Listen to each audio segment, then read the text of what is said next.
the channel for westerns and more.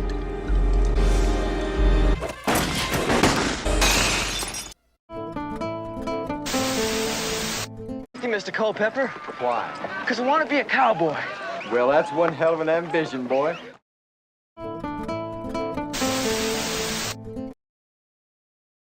Westerns that tried to be accurate. Westerns made over the last century plus have entertained us fans. There are a few that actually attempted to not only entertain, but also be as authentic as possible. Obviously, not to the extent of a documentary, but they wanted to make the tradition and detail be as much a character of the movie as the leading man.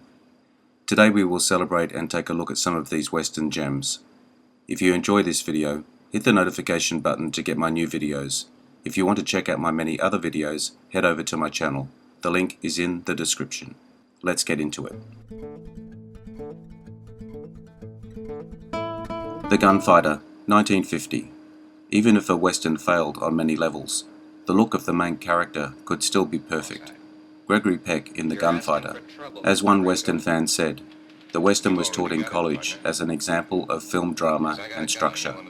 7 12-minute scenes, a total of 84 minutes. An unusual character study for a time when Westerns were usually shoot-em-ups.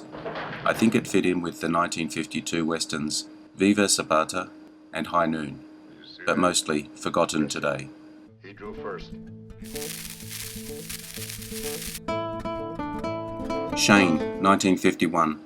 Some early Westerns don't get enough credit for trying to be authentic, but Shane is another film that tried to get it right. Great movie and very authentic looking. Van Heflin and Alan Ladd became firm friends during the making of the film.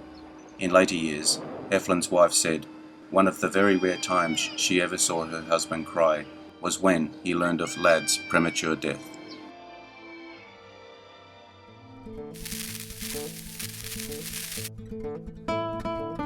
Little Big Man, 1970. Jack Crabb, Dustin Hoffman, meets Wild Bill Hickok, Jeff Corrie, in a saloon. Crabb reaches out his right hand to shake Hickok's hand as old friends. Hickok grabs Crabb's right hand with his left hand, so that his own right hand is free to reach for his gun, just in case. A really nice touch, which is probably missed by almost every viewer except those of us who know about Hickok.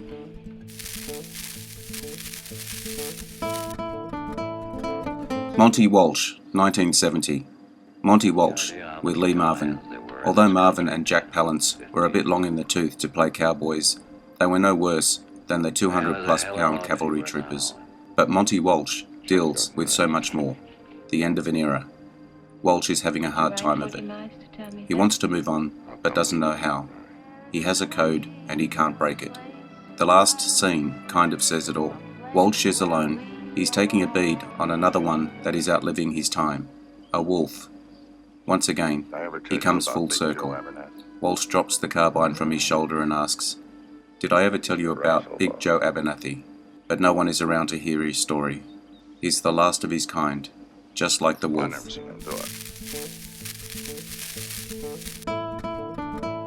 The Culpeper Cattle Company, 1971. The Culpeper Cattle Company, the story of a young man's coming of age during a 1866 cattle drive. The boy, played by Gary Grimes, talks a gruff trail boss into giving him a job, but soon finds being a cowboy isn't the romantic life he imagined. An accurate portrayal of the bloody, violent, post-Civil War period, warts and all. The theme melody by Jerry Goldsmith is the same as another film scored by Goldsmith, The Flim Flam Man, 1967.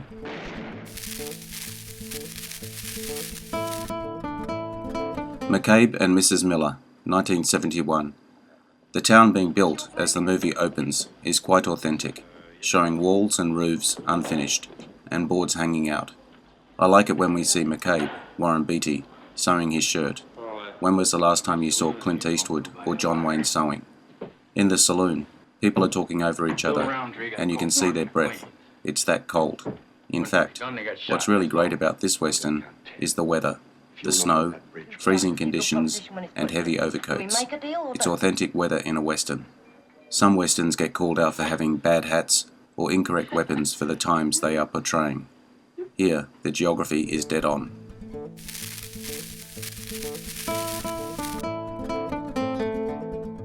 Bad Company, 1972.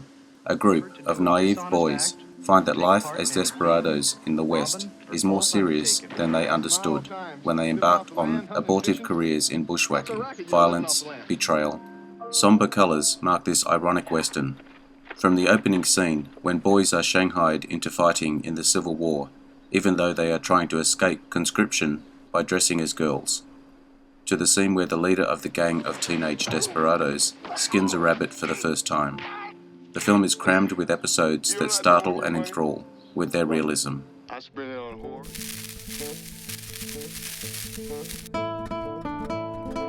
Ozanna's Raid, 1972.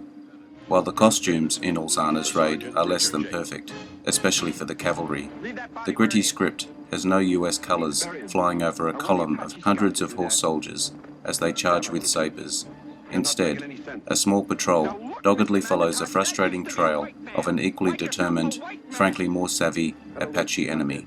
While brutal, the picture is no Sam Peckinpah bloody ballet of carnage.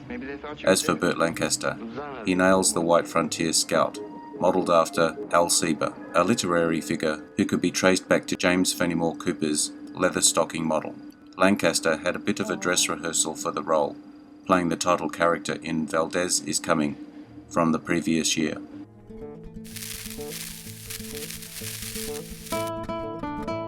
Heaven's Gate, 1980. In 1890 Wyoming, James Averill was the sheriff of Johnson County, which is largely inhabited by foreign immigrants. The wealthy cattle owners view their immigrant farmers as a nuisance and a hindrance to them enlarging their own land.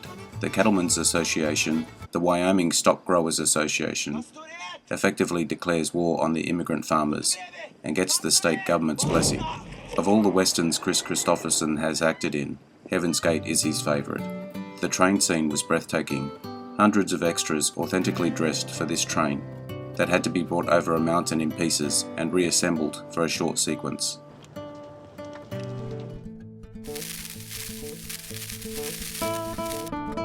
The Last of the Moheakans, 1992.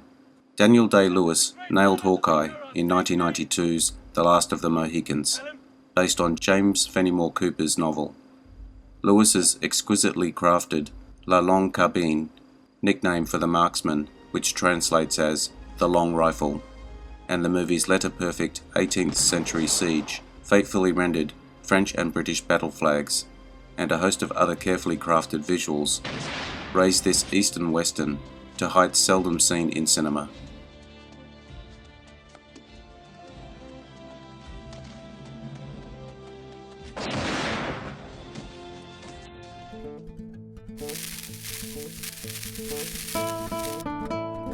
Geronimo, an American legend, 1993. Hollywood has drawn upon Geronimo more than any other Indian leader, even more than Sitting Bull or Crazy Horse.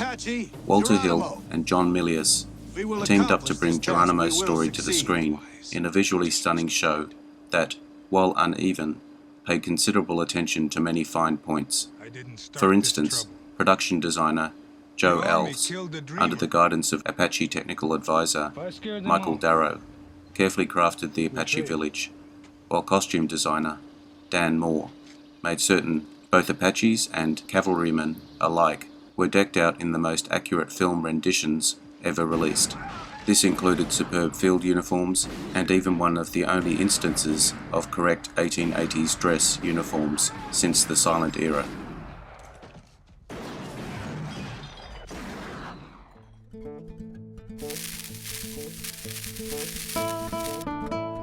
Ride with the Devil, 1999. The authenticity of firearms and costumes has never been matched, much less surpassed. Bushwhacker or Missouri guerrillas have shown up from time to time in westerns. In Ride with the Devil, however, the young actors look like the young killers they are playing. Long hair, wispy beards, frock coats, vests, cravats, ties, hats of every variety from that period.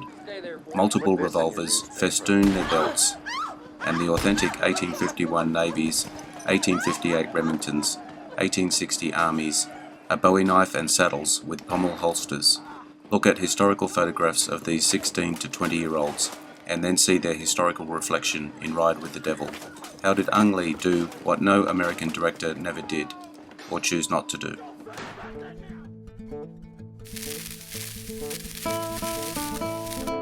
The Alamo, 2004.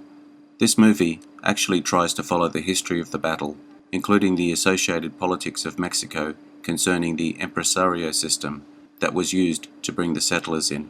The actors matched the actual combatants pretty closely in age. Travis was 26, Bowie 40, Crockett 50, Houston 40, Santa Anna 42. The details for arms and cannons in the mission are very close, as well as the dress for the Texans. The battle is portrayed properly as to the time of day and the probable time that it took to occur. Even though this movie did not do well at the box office, I think that is probably because it does not match the popular mythos for the battle. It is a pretty accurate portrayal of what the situation must have been like at the siege.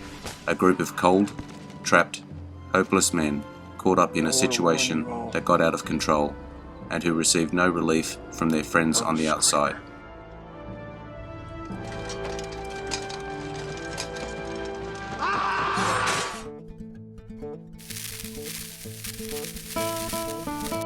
The Assassination of Jesse James by the coward Robert Ford, 2007. For one thing, it stayed true to the meticulously researched novel by Ron Hansen. The clothing, guns, and settings were all spot on. The acting was superb, and location settings also very accurate, with the tone of the movie, its characters et al. Gripping. There was no romancing the lives of the outlaws, and the resolution of Bob Ford's life after killing Jesse only served to add to the realism of the lives of those men in that time.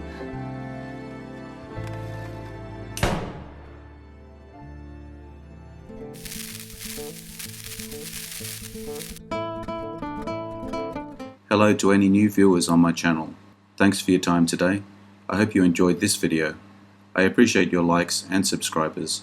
Don't forget to hit the notification button to get my new videos. Share with your friends. Drop me your comments. Bye for now. See you again soon.